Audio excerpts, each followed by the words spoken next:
The life of a writer can be challenging all on its own, but for some writers with additional physical and emotional challenges, there are days when it feels insurmountable. Yet creatives are a resilient lot, and every day not only survive, but thrive in situations that are not ideal.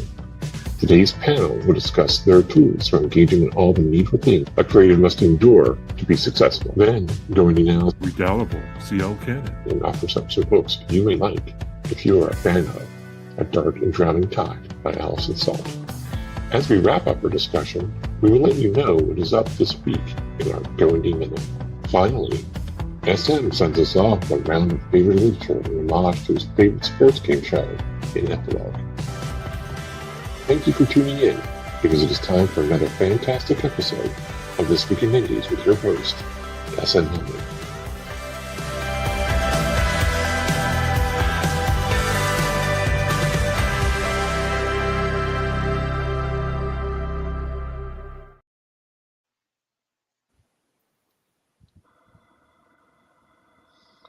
Hello, everyone. Happy Sunday. This is This Week in Indies. I'm your host, SM Hillman. Apologize for a bit of the choppiness at the beginning if you experienced that. But technical things can sometimes come up with technical issues. And we're also going we've started a little bit late. Again, I apologize for that. So sometimes This Week in Indies covers a fun topic, lighthearted. Today, we got a little bit more serious and I think a little bit more important with our topic of writers who face physical or emotional challenges that make writing more difficult than it already is. Trust me, writing is not an easy thing to do. But before we get too much into the topic, I want to go ahead and introduce our panelists, starting with no. Okay, so they move everybody around again, starting with Deborah. Hi, everybody. I'm a multi-author, disabled author, Deborah Parmley, and I have visible type disabilities and invisible, which I'll talk about as we chat. This is my first time to really be online talking about this. So mine happened in 2023 and changed my life. And thanks for inviting me. Thank you for being here, Deborah. We appreciate you taking the time. Next up, DZ Hollow. Hello, DZ. Hello, I am DZ Hollow. I have cerebral palsy. So I was born 3.5 months premature. So my whole life has been shaped by that experience. And my books don't always get into disabled characters, but they a lot of them highlight disabled characters. Awesome. Thank you so much, and thank you for being here. We really appreciate Thanks it. for having me. Yeah. And of course, as always, we appreciate CL Cannon being with us here today. Hello, CL. Hi, I am CL Cannon, aka Courtney Cannon.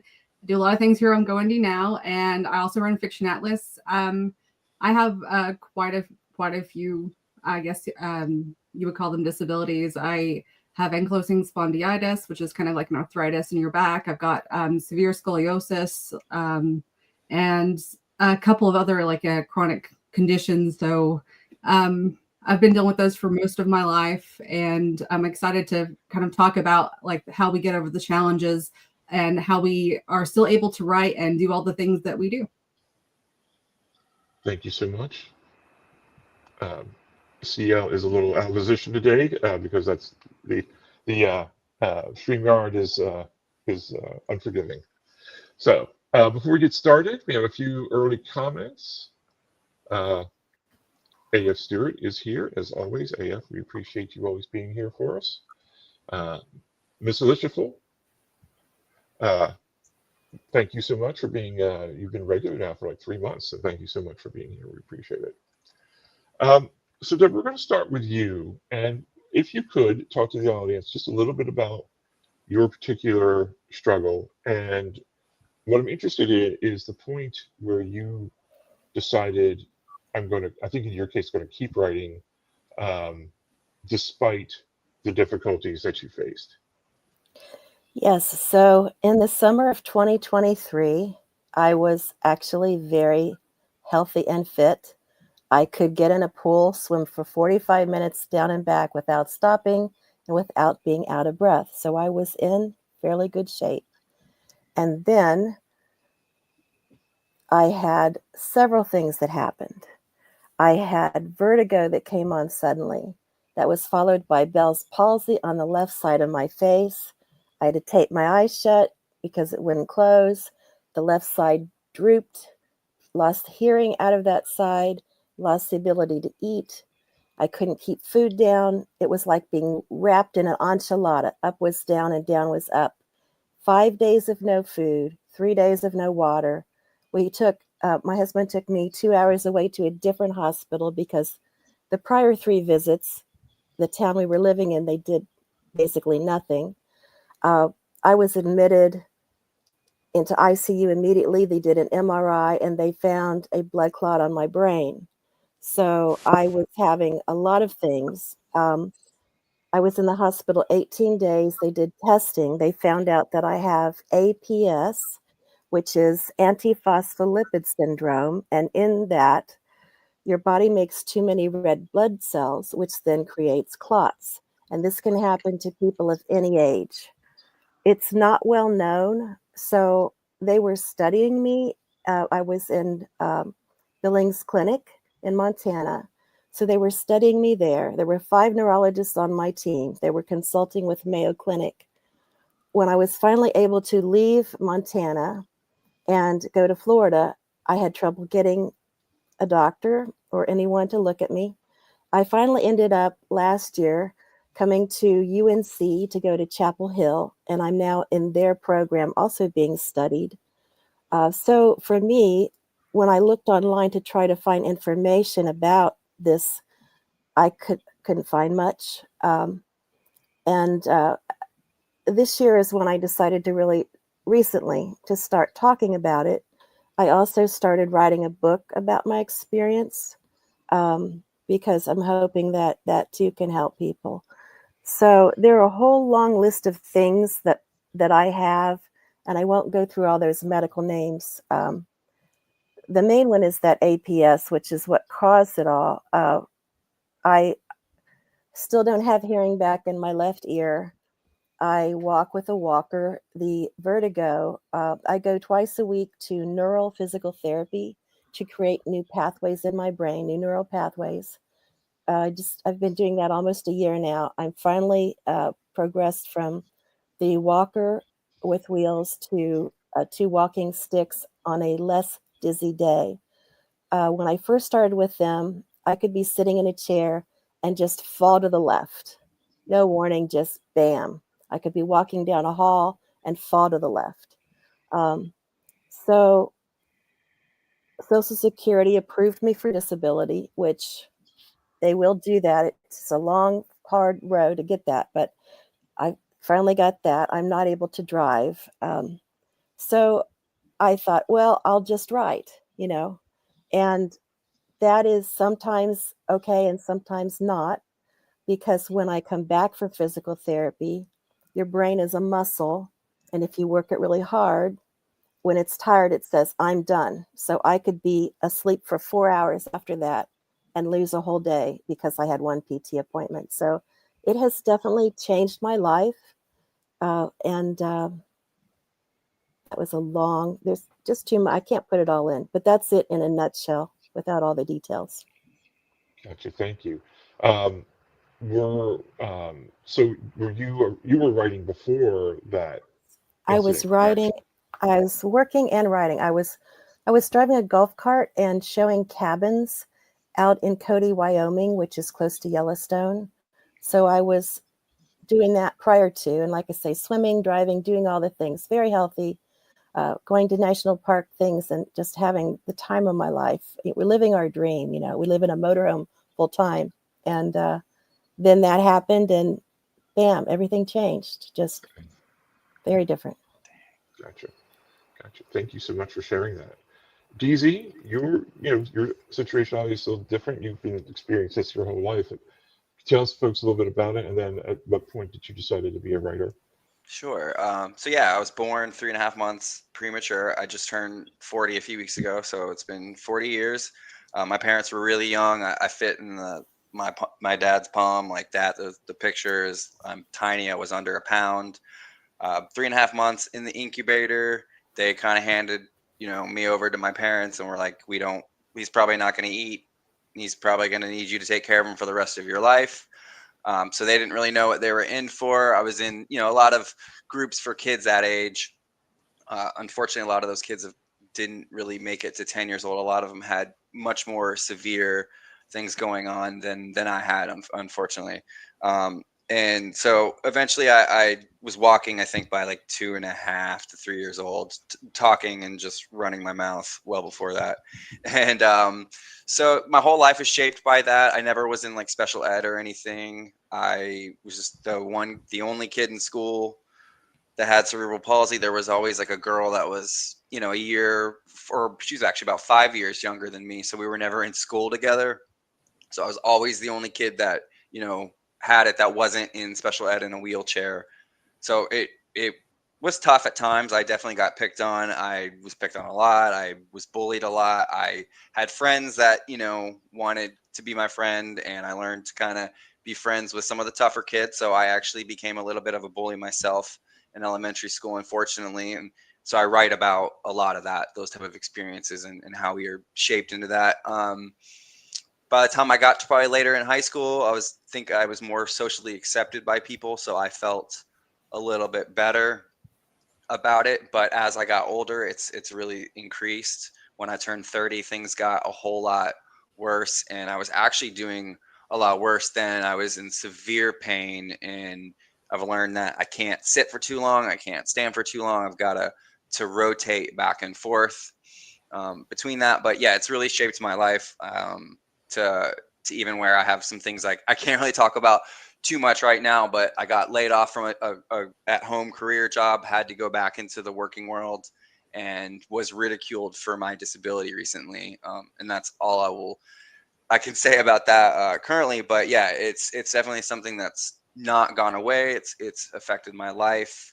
I started writing at 13, and I think by like 13, 14, I was writing stories that had, kind of disabled characters in them, pretty violent and slashery for a 13-year-old, which makes sense since strictly a horror author, with kind of getting a little bit more into the darker aspects of things. But my characters are very much focused on and having that and telling that story, and trying to get it in a true light from my own personal experiences. So your experience definitely, if it not only has affected your life, but it's affected what you write, not just the writing that you do. Correct? Absolutely. Yeah, absolutely.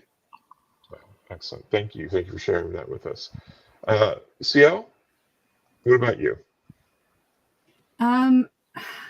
I've probably started writing around 9 or 10. I didn't really have to deal with many things until I was about 11. When I had scoliosis, I had to wear a back brace. So I did get, teased for that. People would call me names, call me football pads, and a whole bunch of other stuff that mean kids say. And, that kind of made me depressed. And so that got me into writing poetry. And so I kind of used writing as an outlet to kind of let those feelings out, and kind of, I don't know. I didn't have many friends at that time. I had maybe a couple close friends, and, we would, read books and critique each other and do things like that. But that was, I'm sure there's lots of kids who've had scoliosis and had to deal with that. I really didn't get into my real bad chronic pain until after I had my second child.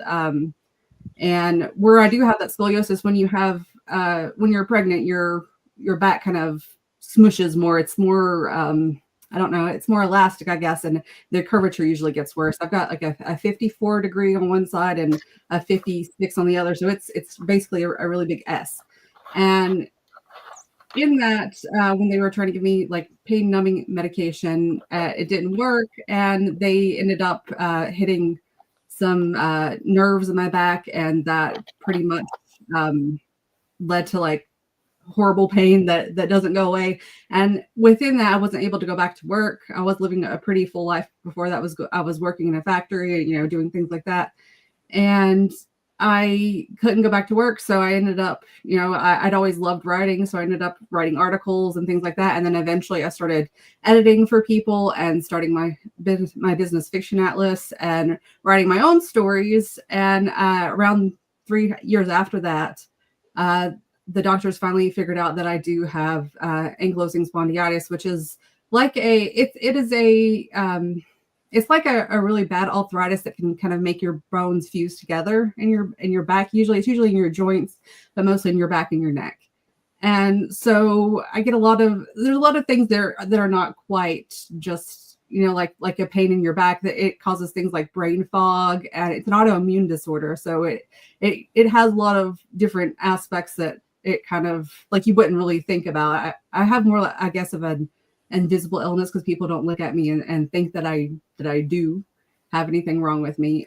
But I can't sit or stand for long periods of time. So that makes writing harder to do. I have to change positions, go to the laptop, take breaks, exercise. There's certain limitations. You can't just sit down for 8 hours and type out a story or edit something or, do anything like that when you have something like that wrong with your back in particular.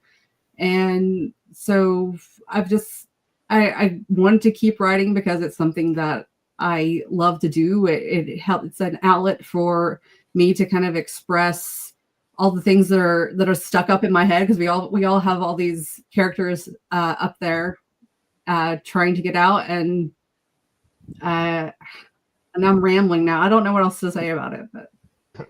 No, thank you. We appreciate that. So I'm going to kick back to you for the next question to kind of get us started. You've mentioned a few things already, but in particular, could you talk a little bit about what you do to, the things that you have to do? You mentioned having to sit or stand and change positions. DZ, the same thing. To be able to write or edit or do all the other things you do in Fiction Atlas, which are a lot of amazing things, plus the indie connection for us. But also, like, going to a convention or something like that, can you talk a little bit about the difficulties of that as well? I don't travel well. I can't really drive for long periods of time because of the stiffness and the pain that and my legs will swell, and there's a whole lot of things about, just sitting in that one position. Even if you're switching out with someone, it's really hard for me to go more than a few hours. So the farthest I've went is DC, which I'm getting ready to go back to. Actually, this week on Friday and Saturday, I'll be in DC. But that's as far out as I have gone. I'd like to be able to go to all these amazing cons, but my body really can't handle it.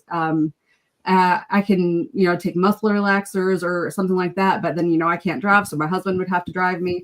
So it's been, that's kind of a challenge. And also standing at the convention and, selling for however many hours you're there. I think one of the days I'm going to be there for 6 hours. One day I'm going to be there for 8 hours.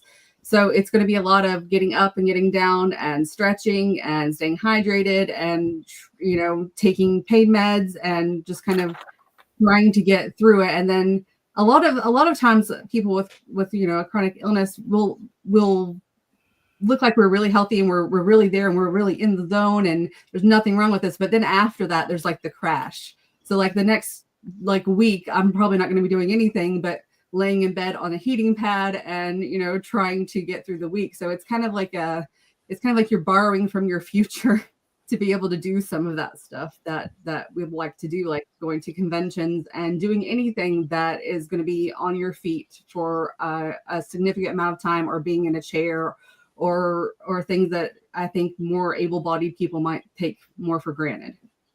Right. Absolutely. So yeah, I think that's a great way to put it. You're borrowing, right, for at least a week ahead, right? Whereas it might take me a couple of days to recover from the convention. It might take you a week, right, to be able to get back to where you feel good about and fully functional. Yeah. Good. Awesome. Thank you so much. DZ, what about you? You talked a little bit about the challenges on a day-to-day basis. You can expand on that as well, but also talk about you were at a event yesterday that Yes. you go to. So if you tell us a little about the challenges of that as well. Sure. So I'm able to do events solely because my wife and I are both authors and we do it together. And she drives on the events because I'm able to use a pillow and put my feet up if I need to, or move the seat depending on how much stuff is in the car. But I wouldn't be able to do, like, yesterday was 2 hours away, and I can't do more than right now. I'm not going to do more than a couple hours. I've done 4 hour drives, but that was because I didn't have work. But now that I am working, I'm a greeter, so I'm on my feet at my job. um, I can't do an event unless my wife's driving. So my wife Juliet, who actually she hosts a show on Go Indie Now, Very the nice. first time for everything, she she drives and we work together to get everything set up, and because of that I'm able to do events. But yeah, I sit, as soon as somebody comes to the table I do stand, because it does make a difference. But if you're somebody if you're in a wheelchair and you can't stand, I would say I don't think that's going to affect your sales. People are going to understand. But if, initially when people come up and meet me too, they don't see that I have maybe CP. It's a lot more obvious when I try to like do things with my hands. But growing up, I was very self-conscious, being picked on and being, having friends, being a boy, playing sports and doing all that and being active. Like, I was picked on a lot. So I learned to shove things down really well. But, I got really good at hiding it. I mean, some of my best friends that I had for years, that I knew when we started drinking at, 19, 20 years old, when I became 30 and I was more open about my disability, they had no idea I even had it. I didn't talk about it. I hid it. My hand was in my pocket a lot. I wore long sleeve shirts, and they were like, I had no idea. I dated girls who didn't even know because I would keep it to myself. So really, by the time I was 30, I started talking about it. And so when it gets to like events, a lot of times people don't know. And I'll bring this up. I'm sure my wife, we didn't talk about this, but she saw it, and I'm sure it was hard for her to see. But I did see it, and I let it roll off my back. And the person was nice about it, and even I think bought a book from us. But they were trying to screw a lid off of a candle, and they couldn't figure it out or whatever. And they kind of did the kind of thing. I'm stupid, imitating what would be my hand, because they hadn't realized yet. They hadn't picked up a couple of my books and heard my spiel about me being disabled, having CP, and what that. So there's also an emotional toll that comes from it sometimes.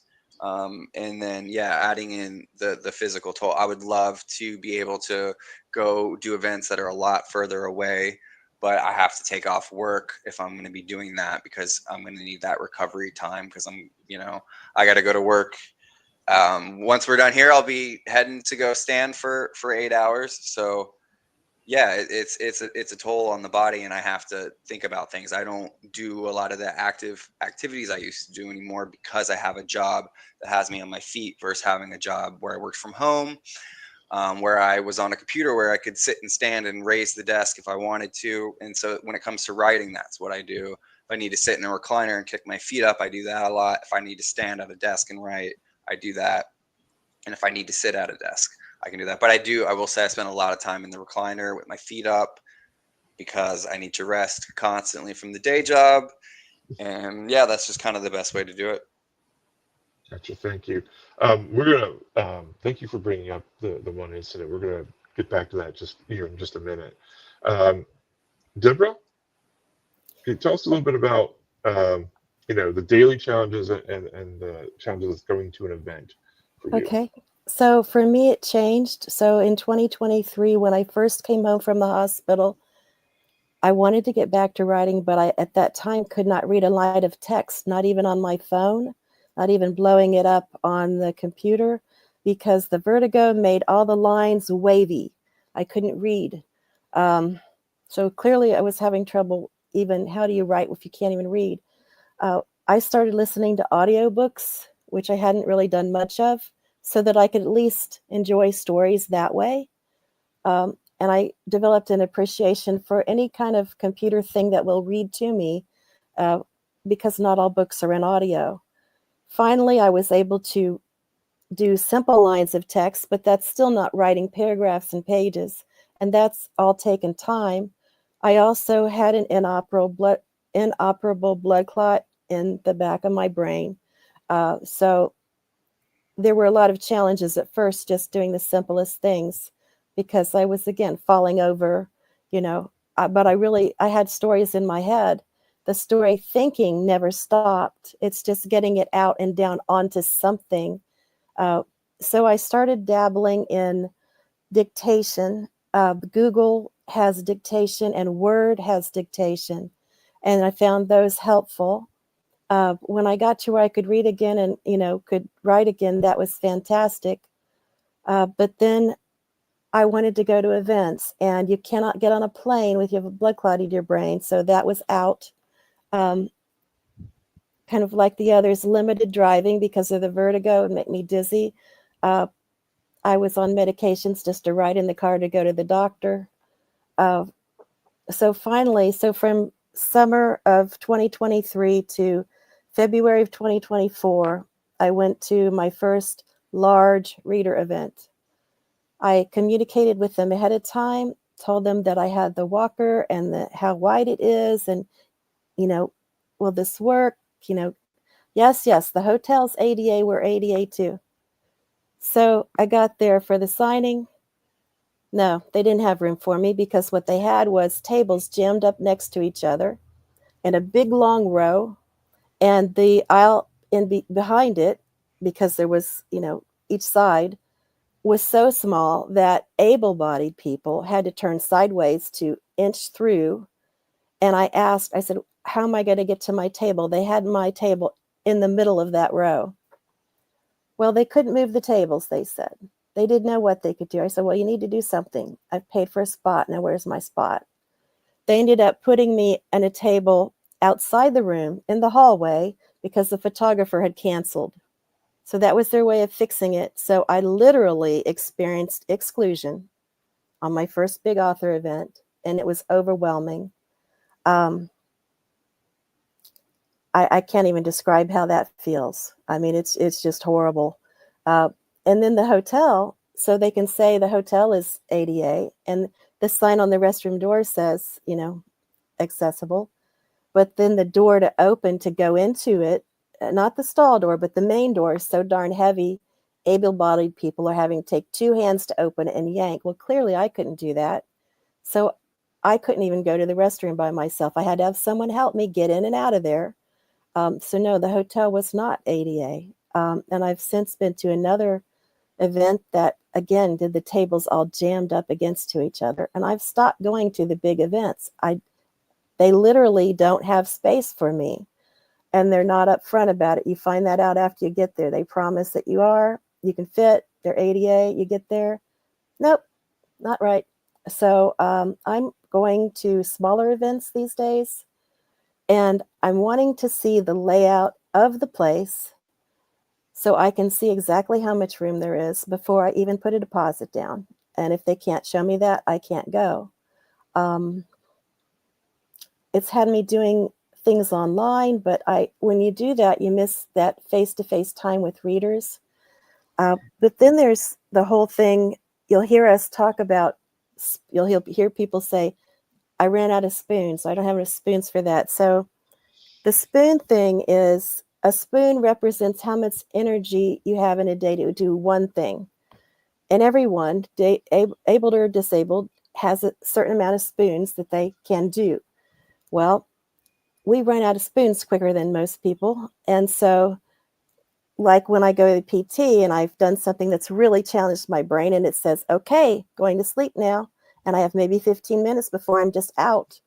It can be unpredictable. That could be a day where, well, I only had one spoon today, and that was for PT. On a good day, I might have multiple spoons. But there's things about the events that are so challenging, and they are the visual challenges, all kinds of colors. Like if you think about going through a supermarket, all the different things on the shelves, there's a lot of visual stimulation. It could be in the carpets, it could be on the walls. Then there's the sound. You put that many people in a room, the sounds can be overwhelming. So it's a very sensory overloaded environment to go into a convention. And I had no idea before this happened. And I think one of the problems what we have is that most people, thankfully, most people don't experience this and they have no clue what we're going through. And there's also, like was mentioned before, that we don't talk about it. We don't say, oh, hey, this is difficult for me because, or hey, it would help me if this. So part of that is we do need to speak up more. Whether we're treated well or not, we do need to speak up more. And I've learned that lesson. So now I'm here speaking up. Great, thank you. Thank you for all of you for talking about those experiences. Let's go ahead and look at our comments. Jenna says hello. Hello, Jenna. Ale Mengo, hello, Ale.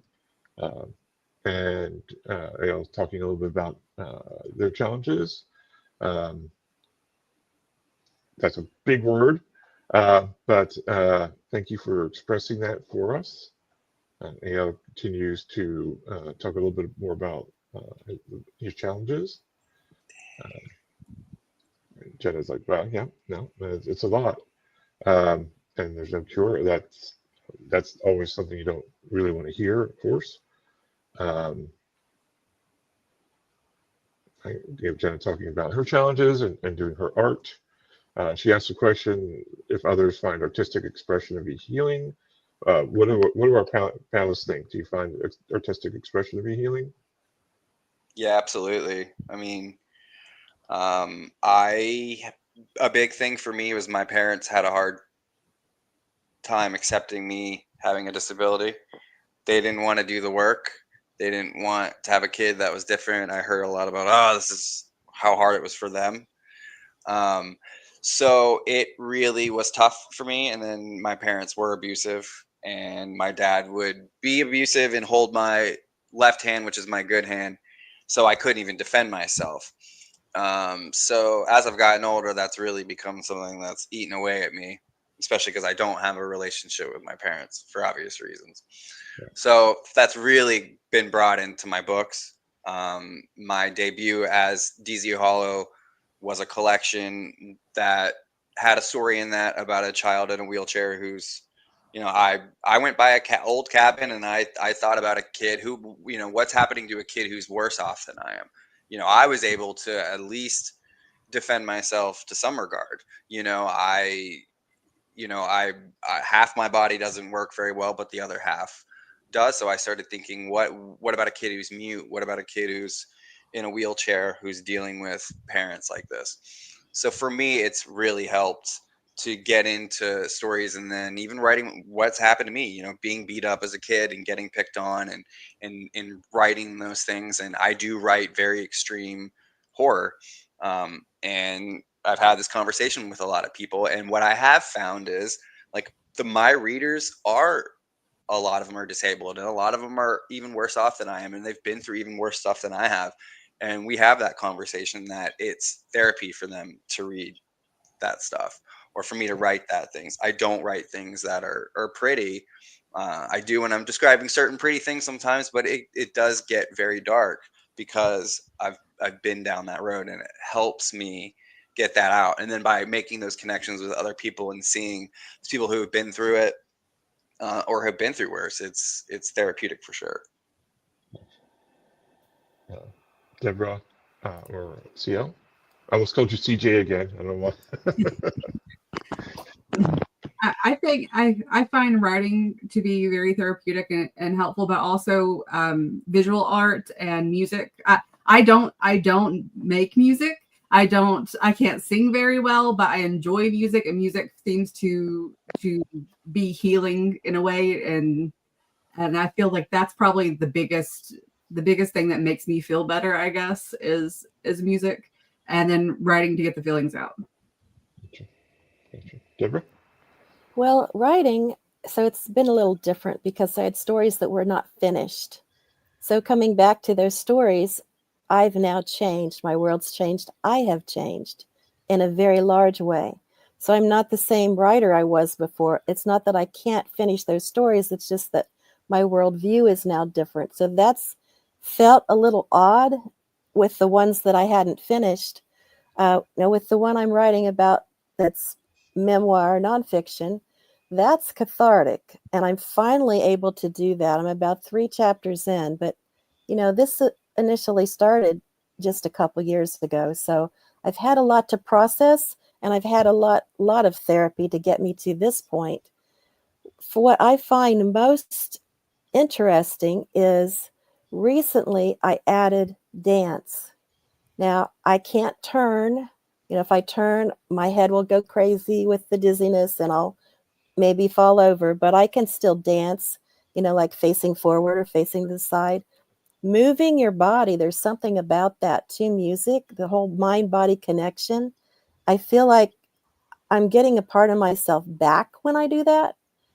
Plus, I used to teach belly dance. So what brought me back was there's an event that's held once a year, Shimmy Mob, where belly dancers on International Belly Dance Day, we dance to raise funds for local domestic abuse shelters. And I founded Shimmy Mob Memphis 15 years ago, and I thought, I really this year wanted to do it again. I wanted, even if I had to just sit on my rolling walker and dance in my chair, I wanted to do it again, to be part of that, because that cause is important to me. And it would also give me part of myself back that I'd lost. So I was able to do it, which was awesome. Now, it's clear that I can't do like the others, so I'm the oddball in the group, but I did it, and they were welcoming, and it was fantastic. There's something about that mind-body connection of music when you can move to it, whether you're performing or just, dancing in your kitchen or whatever. It feels good to do that. So on a creative level, I think that's been the best. I tried watercolor painting. My hand and eye coordination was a big problem. So I was trying to do things that the neurologist had said would be good for that. And so I didn't know anything about watercolor painting, but there was a thing that I went to that if you hadn't, you could just try, and they give you paints and paper. They don't tell you how, you just do it. And so I did it, and I realized that adults are worried about other people seeing what they do or reading what they do. Kids don't have that. It's kind of like getting into that and being to put stuff on the canvas. Now, am I turn around and sell that? No, but I did it for the experience of it. That was really good for the mind body also. So I think the arts in a lot of ways can be helpful to us. And even if we're just playing as children, let's just do this because the fun and creative aspect of it, and not worry about what other people say. I've had people say to me, well, that's the hardest form to learn. And I thought, I wasn't trying to learn anything. I was just doing it for the fun, and it's not up for your approval, so. For sure. Yeah. For sure. Thank you. I appreciate everyone sharing that. Let's go ahead and Let's go ahead and finish up our comments. Ale Mangold talking a little bit more, right, about the apprehension of telling others, which could be viewed as limitation. Absolutely. Juliet, hello, Juliet. Thank you for watching. And acknowledging that, I think from something DZ mentioned, that she did see that. AL talking to DZ, it took many years to tell people about my disorder, so many people can judge based on what we eat or not eat, right? Yep. That's social time, right? That can be important for a group at an event, and yeah, I can see where you can be self-conscious for something like that. Now I own it as part of me, yep. And that's an interesting question, which we can address here in a few minutes. Does anyone here think we may have our talent because of these crosses that we bear? That's a great question. Jenna thinks so, agrees. So, all right. And Heather, hello, Heather. Good to see you. Okay, that is not a view. That is not a real comment. And agreeing with Deborah, I have many stories that are sitting in the lost files. However, I do try to incorporate them into new stories if I can. All right. So before we get too further afield, let's go ahead and we're going to have it's a little bit of weird timey-wimey stuff because CL Cannon is going to do the Indie Connection for us.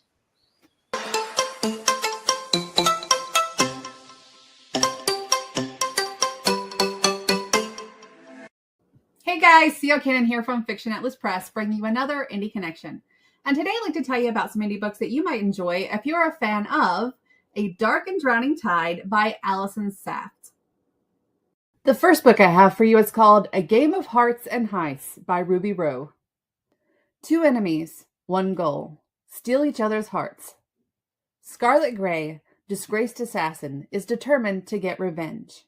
Quinn Adams, medic turned poisoner for hire, is her deadliest rival. For years they've stolen each other's clients, sabotaged each other's businesses, and occasionally slept together. When the Magician Queen offers an irresistible deal, Scarlet and Quinn are forced to work together. But this is not a simple job. With an impossible heist ahead, they're going to have to trust each other. And that's not easy when they both have secrets to hide. Harder still when those secrets will betray the ones they love. Now, neither woman is sure if it's a heist they want to win or a heart. Two women, two deadly professions, and a romance that could be their downfall. The second book I have for you is called In Love and War by Lisette Marshall. A demon craving revenge, a fae looking to prove herself. When Nashi and Cassandra meet in the middle of a battlefield, neither expects a worthy opponent. But with dark past and desperate ambitions driving them, peace is not an option. When Nashi is forced to flee, Cassandra gives chase, bringing them far from the clash of armies. Away from their allies, away from the war they were meant to fight, the true battle begins, one of wits and perilous bargains. Every step of their cat-and-mouse game reveals secrets neither intended to share, laying bare hidden scars and unspoken desires. The deeper they go, the more their bitter rivalry turns into something far more deadly, an undeniable, irresistible attraction. And soon Demon and Fae are no longer just fighting for their lives, but for their hearts. The third book I have for you is called Her Spell That Binds Me by Luna Oblonsky. Iona's magic thrives in ways that defy explanation. The threads of fate pull Iona to Lysander College, an illustrious school for aristocratic witches of great renown. Though Iona is only a novice witch with no ancestral claim to old magic, her anomalous power garners the unwanted attention of imperious witches in her class. Ariadne is a prodigy of magic, descended from a prestigious bloodline of witches. Ariadne is her family's one hope of maintaining their noble status in high society. When Iona arrives at college under mysterious circumstances, wielding magic that somehow rivals Ariadne's, she makes it her vendetta to put Iona in her place. The scholarly witches of Lysander College share one common goal: to claim the coveted pendant of Morgan Le Fay. Within the pendant's shimmering stones lies indomitable power, which can only be claimed by the witch who wins Morgan's arcane trials in spring. Ariadne must claim the pendant for her family, or face the consequences should she fail. Ariadne will not let Iona steal her victory, though she might steal her heart. And the last book I have for you is called The Sorcerer's Lament by Sam Dogra. A talented young magician must choose between power or love as she investigates a dark conspiracy that could unravel magic itself. Ever since the restoration of magic, magicians and enchanters have been in an uneasy alliance. The magician's power maintains peace, while the enchanter's potions prevent magic's dangerous side effects. But the enchanters have become increasingly evasive, and the high magician suspects foul play. Thus, 18-year-old Jessie Bethanders, a magician prodigy, is recruited to investigate. If she can expose their possible treason, she'll be hailed a hero. She finds herself apprenticed to Laura Redford, a powerful but jaded enchanter who deeply mistrusts magicians. With tensions running high, the two must learn to work together as they are dragged into a dark conspiracy. But Jessie needs to find answers soon, and if Laura discovers her true nature, she'll have far more than the High Magician's wrath to fear. The cost of success, however, may be far greater than failure. Okay, that's all for me this time. I'll see you next time on the Indie Connection. Bye!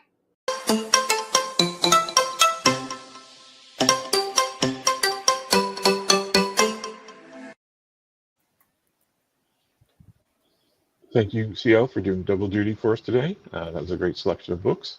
We're going to go a little out of order. So we're going to do our, when we get to the last question for our panelists, we're going to go ahead and do our Go Indie Minute, which I think will take me less than a minute. But we'll see. As usual, y'all know I'm the worst when it comes to the production side of these things. So on Monday at 7 p.m. Eastern, these are all Eastern times, Spotlight on the Multiverse with Glenn Paris and Nikki Nelson Hicks. They are going to be guests at Multiverse this year. Tuesday at 8 p.m., First Time for Everything with Juliet Rose. Juliet, thank you for watching. As she welcomes dark romance author Cindy Breck. Hope I pronounced Cindy's name right. Friday at 10, Late Night News with Joe Compton. Hello, Joe. And Joe's at Con Carolinas, so he's probably not watching this. You'll listen to it later. And Vanessa, who's also at Con Carolinas, Vanessa Junta. And next Saturday, matinee, the Saturday matinee at 6 p.m., Saving a Seat with Joe Compton and Brian Tan. Hello, Brian, if you're listening. I don't know what movies they're going to watch or movies they're going to watch, but it should be exciting. So I wanted to throw out, before we get to our epilogue, I wanted to go ahead and I'll throw this out to anyone. What would you want people, especially people who are running events, because the conversations, especially Deborah's, about events is something that I still think a lot of events are behind. Even good intentions are not meeting the necessary standards for a lot of folks. What would you like events to know, and what would you like people to know who are coming to these events about how they can approach you, or how they can make your life easier, or just to show some level of empathy regarding your situations? And anybody can jump in. I'd say I'm pretty outgoing. I learned my parents were pretty in your face, and so I kind of was that way and had friends that were that way. So for me, I've learned to kind of be that way, and especially like being a greeter at my job and in jobs that I've had in customer service and doing these events, like I'm pretty comfortable. And then I'm confident that the product's good, hopefully. So I've learned to kind of be a little bit more not in your face, like in a rude way, but very polite, but confident, I guess. And so that definitely helps. But I think for me personally, like people, like the lady kind of making the comment they did, just try to look every time you step into any sort of space, you should be looking around at the people that are there. Not everybody is like you. So I think that's really what's important. And when you go to events like this, some people, especially authors, they might not be the most social person. So be mindful of the room that you're in when you step into somebody's tent or someone's space at events would definitely be my advice. Great. Awesome. Thank you. I would say talk to someone who has disabilities, because they can't know what they don't know. And there are assumptions made. Something as simple as the sign on the door says handicap accessible. I'm sure they were reassured that the hotel was, but as far as the tables being jammed together, I'm going to say this: for able-bodied or disabled, that is a fire hazard. That is a fire marshal would shut that down right away. Stop jamming people in so tight like sardines that if they needed to exit the room quickly, they would not get stuck. Try to think about not just the disabled, but the abled, because, they're all different sorts of people out there. But also, so it works two ways. They need to ask, what do you need? But we need to say, hey, this is what I need. Now, that may not fix it. I don't think I could have done anything more than what I did. I measured my walker. I said, this is the space I need. Will I have, my table, etc. I was reassured both times that, yeah, it would be fine. Well, no, that wouldn't be fine. I'm more relieved if I see there's someone that's in their organization that is a disability spokesperson. When I see that, I know that they are indeed listening and paying attention. And if I don't see that, well, I just don't know. So I think that might be a tip for organizers. Find someone that can explain to you what you need to do. Yeah, absolutely. No, and find someone with finding someone with experience in those matters is important too, right? I mean, great that someone volunteers to do the position, but they need some kind of education on the various disabilities and challenges that people might come across as being in part of your convention, for sure. CL, any thoughts? Something you'd like the conventions or events to know? I'm usually pretty outgoing at conventions also, and I would just say no matter who you're dealing with, show everyone compassion and give everybody the benefit of the doubt, because some people are more socially awkward. Some people may not be able to get up out of their seat. You don't really know everything. You can't just look at someone and know everything about them, because a lot of people, even if they're not in a wheelchair, they might have something else going on with them. So there's a lot of people who take the invisible illnesses and think, if you're not in a wheelchair, then you're fine. You can get up and you can do this, or you can go over here or do whatever. But just keep in mind that you don't know everyone's story. Yeah, absolutely. Agreed. Yeah, I will say, going on what Deborah said about tables being slammed together, I've been to a ton of events, and when the tables are like that, that event usually sucks across the board. Like, it's more than just like, it's usually poorly organized. It's usually a money grab for whoever's running it.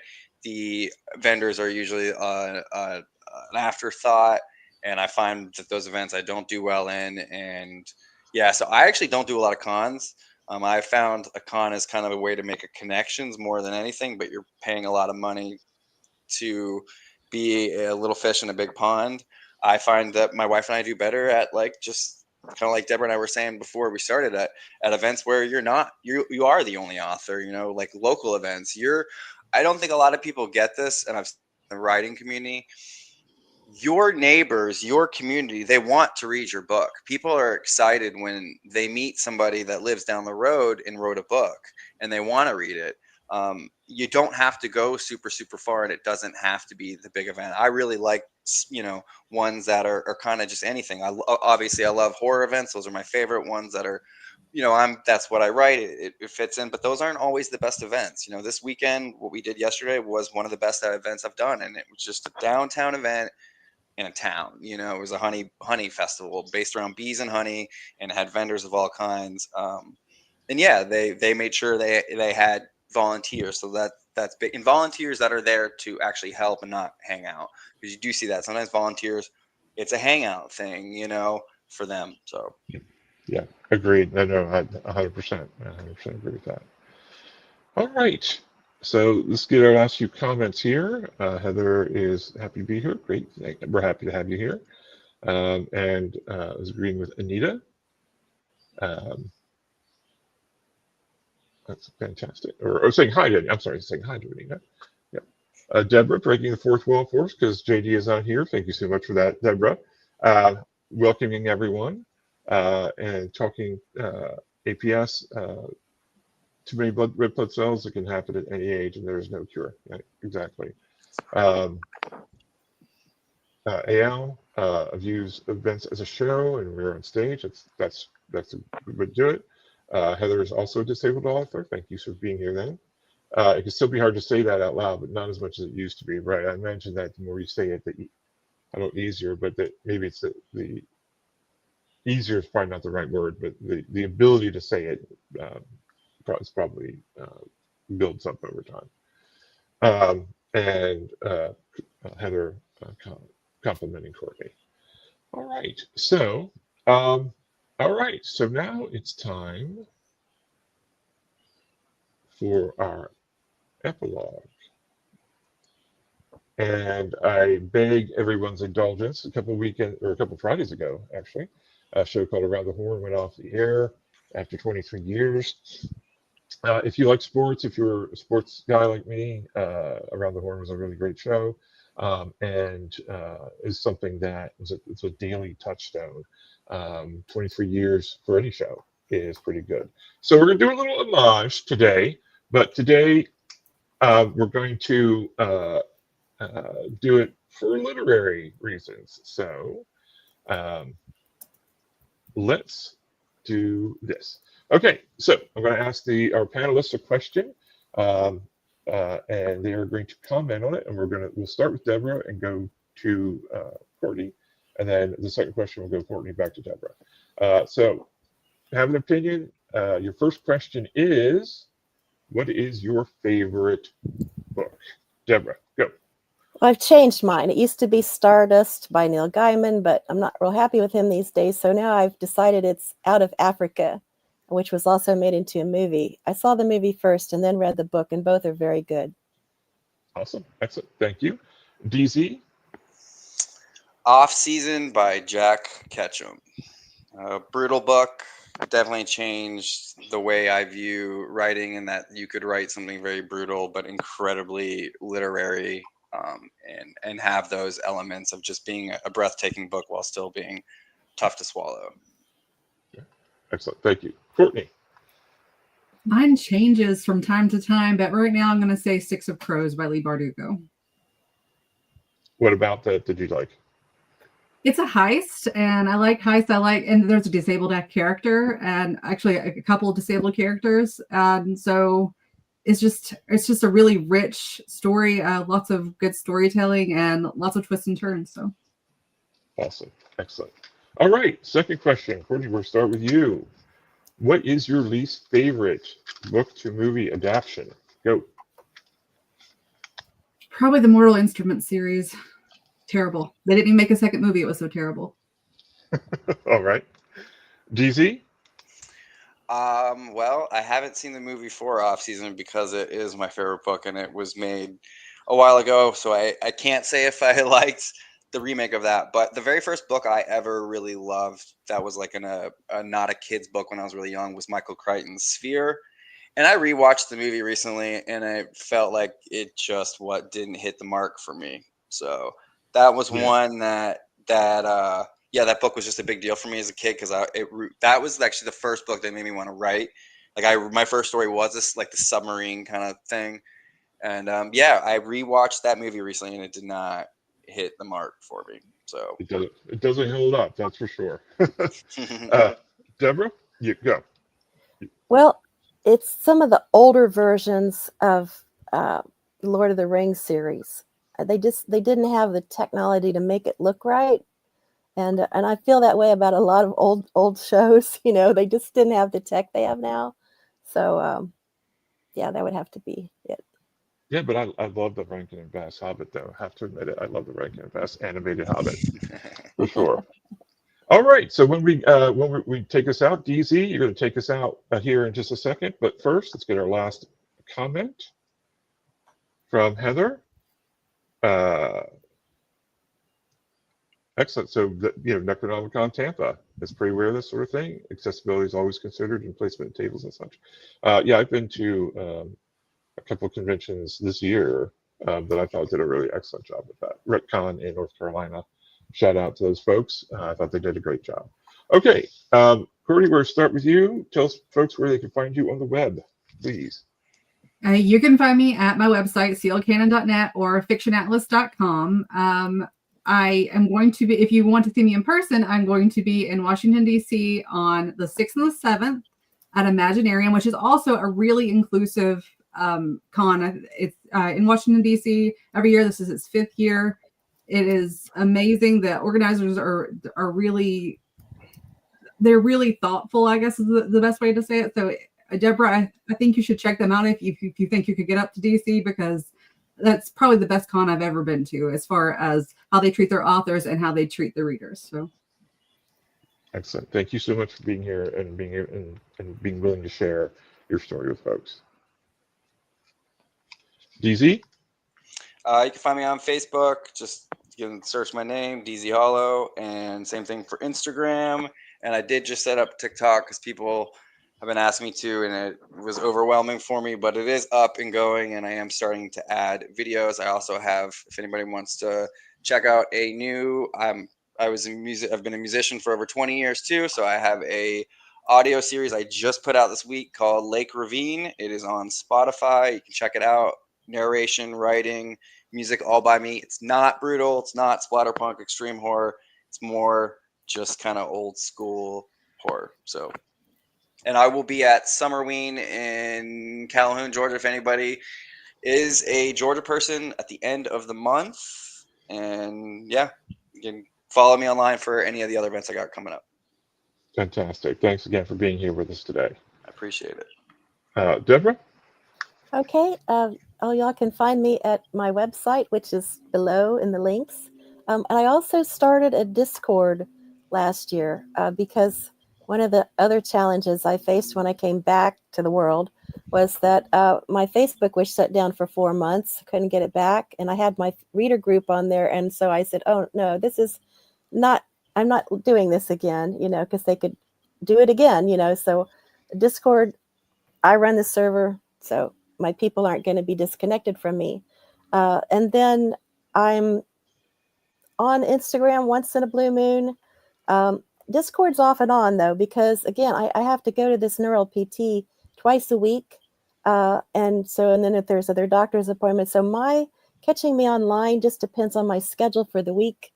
I'm there when I can be, and more than I used to be.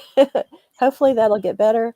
I don't have any more events in 2023 or not in 2025, and probably won't unless I find something when we get down to Florida this winter, because I have to stay here in North Carolina. Can't really go around to things, but also I need a break from them, and I want to be a little more cautious about what I go to.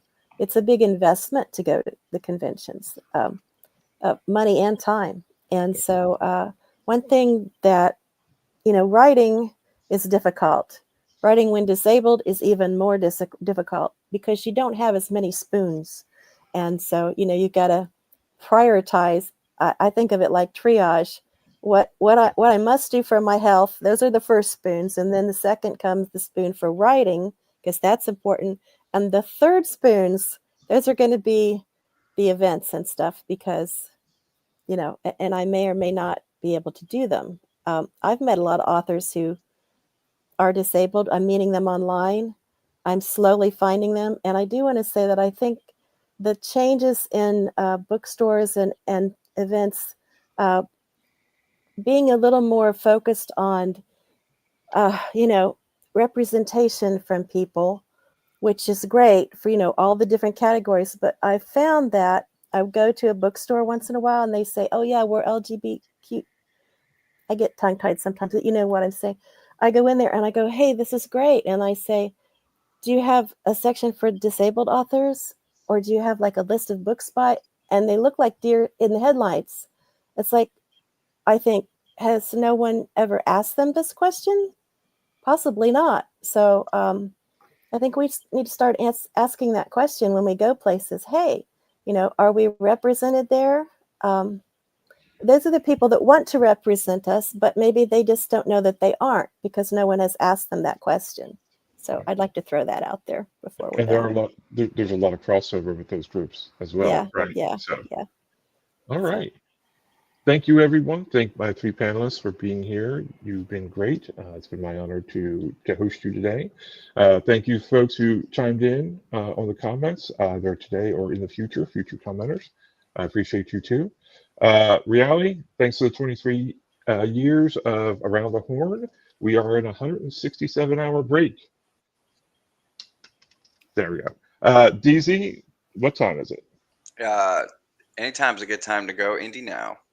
Absolutely. Thanks, folks.